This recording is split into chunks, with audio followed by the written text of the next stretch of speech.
Hey everybody, Dan here with Pain For You.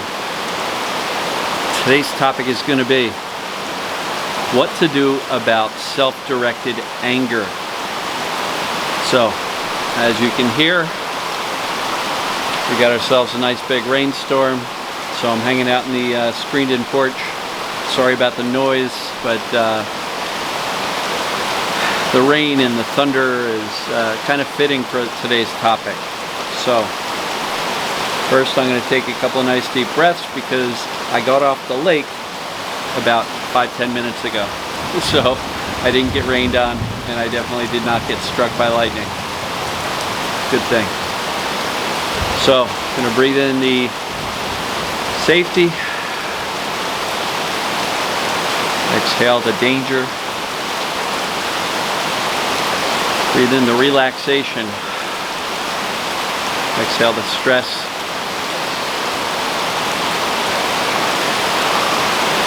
And that one's for you. Just breathe in something positive, exhale something negative. And you can keep doing that if you'd like. Come up with your own phrases. Alright, so I got a message from somebody. This is another case where somebody sent me an email and they were really struggling with what to do with self-directed anger. They were saying that you know, if they allow themselves to feel it, it doesn't go away, and it sticks around all day, and it affects their thinking. And so you can see that there's a little bit of a conflict there because, you know, generally, you know, in my videos I say feel your emotions. But I think for this particular person, and for many, there's some blurry lines between feeling and thinking. I always talk about feeling the emotion. We already know why we're feeling a certain emotion. If the emotion is about yourself or directed towards yourself over past mistakes, yes, we can still allow ourselves to feel it. But I believe, my own opinion is that when we start to have those emotions stick around all day, we may be stuck in what I like to call story mode. In other words, we're ruminating on why we're so angry at ourselves. And so I think if we can learn to feel without the story, just feel the intensity of the emotion without the story, and making a decision not to ruminate on all the reasons why you might be really angry with yourself or even hate yourself, right? So that's one of the first things I wanted to share with you is you can feel an emotion without going into and ruminating on the story over and over and over again. So what does that feel like? It's just, I'm so damn pissed. I'm so upset. You know what you're upset about. You don't have to tell yourself the whole story, which is also why I don't really recommend journaling, because all that does is get us to write down the story. Now, I do know and recognize that there is benefit to writing down the story so you can throw it away, which is a symbolic release of that story, so you don't have to tell yourself it over and over again. So if you like journaling, I'm not criticizing it, feel free, but that's one of the reasons why I don't recommend it. I journaled for a long time, and I found that writing down all the things I was upset with over and over again every single day, and then doubling down on it twice a day when it wasn't relieving my pain, just kept me stuck thinking about the stories as to why I was so upset. And so it's okay to feel an emotion without getting lost in or repeating or ruminating on all the reasons why you have that emotion.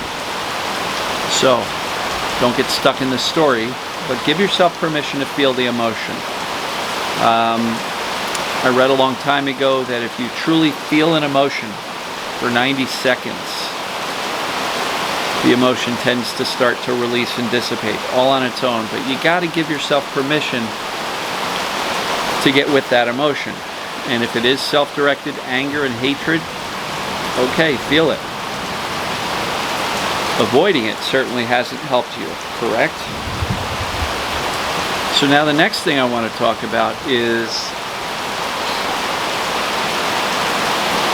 What about this self-directed anger or even rage or hatred?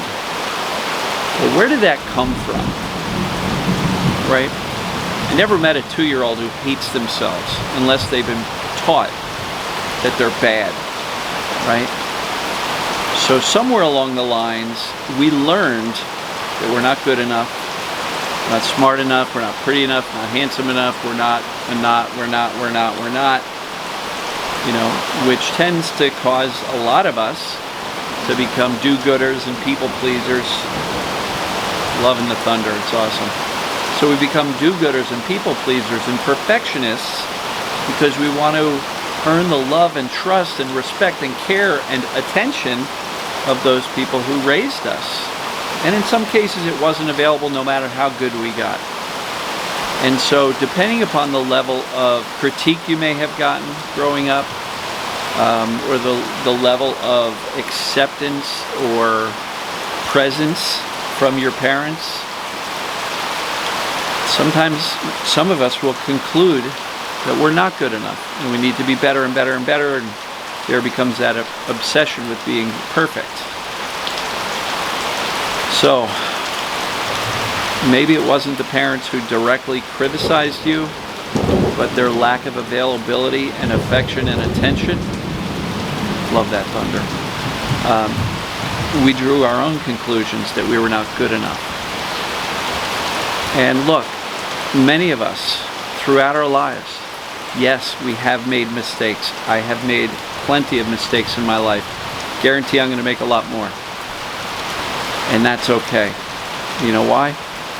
Because everybody makes mistakes. It makes us human. Nobody is infallible. And so if you are still hating on yourself because of all of the mistakes you've made in the past, forgiveness.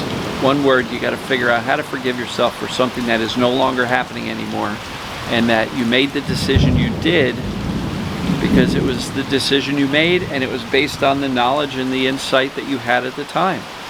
Can we look back with regret? Absolutely. I can look back at thousands of things throughout my life with regret. But that doesn't help me feel any better today. And one more thing I will say, if you're carrying around a lot of self-anger and self-hatred towards yourself, I will ask you to reframe one thing. Instead of viewing yourself as this adult who should know better and, you know, how come you're not good enough and how come you can't do this, that, or that, view yourself and care for yourself and treat yourself as you would if there was a small child who is criticizing themselves and saying, I'm stupid, I'm dumb, I'm not good enough, nobody likes me, and whatever other self-hatred, anger type of thoughts come up. How would you feel if you saw somebody directing that level of anger and hatred towards a small child? Because that's actually what you're doing.